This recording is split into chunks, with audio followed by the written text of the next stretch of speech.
किसी गांव में राम और सीता नाम का एक साधारण दंपत्ति रहता था। राम एक मेहनती किसान था और सीता एक समझदार गृहिणी।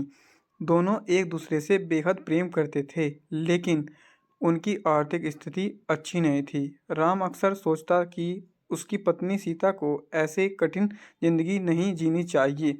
वह अक्सर कहता, सीता तुम्हारी किस्मत में कुछ अच्छा लिखा होता तो हमारा जीवन इतना कठिन नहीं होता। सीता हमेशा मुस्कुराते हुए जवाब देती, भाग्य तो भगवान लिखते हैं, लेकिन हमें मेहनत और विश्वास से अपने कर्म करने चाहिए।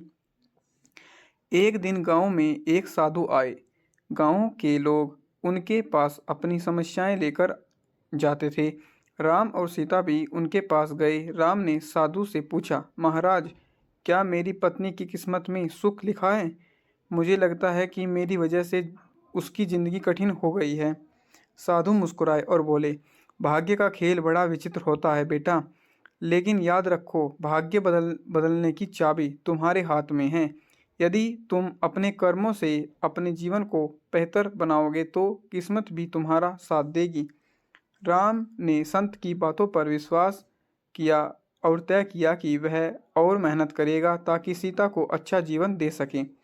राम ने अपने खेतों में नई फसल उगाने के तरीके सीखने शुरू किए। वह सुबह जल्दी उठकर देर रात तक काम करता।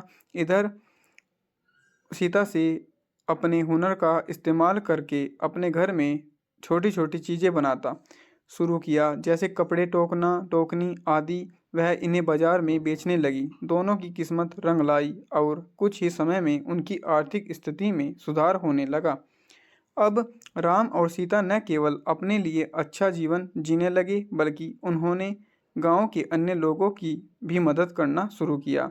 राम ने गांव के किसानों को नई खेती की तकनीकी सिखाई और सीता ने महिलाओं को आत्मनिर्भर बनने के लिए बताया। कुछ समय बाद वही साधु दोबारा गांव आए। राम और सीता ने उनका धन्यवाद करते हुए कहा, महाराज, आपकी बातों ने हमारी सोच बदल दी। अब हमें समझ में आ गया कि किस्मत और भाग्य मेहनत और कर्म से बनते हैं। साधु मुस्कुराते हुए बोले, यह सच है, किस्मत भगवान लिखते हैं, लेकिन उसे पूरा करना इंसान के हाथ में है। जो अपने कर्म पर भरोसा करता है, उसकी किस्मत जरूर चमकती है। किस्मत और भाग्य केवल इंसान करने से नहीं, बदलने से है। यह हमारे कर्म, मेहनत और सोच पर निर्भर करता है। जीवन में कभी भी हार नहीं माननी चाहिए, क्योंकि मेहनत और ईमानदारी से किया गया हर काम हमें अपनी मंजिल तक पहुंचाता है। हमारे चैनल को लाइक और सब्सक्राइब कीजिए और एक छोटा सा प्यारा कमेंट कीजिए। हमारी कहानी कैसी लगी है? Thank watching now.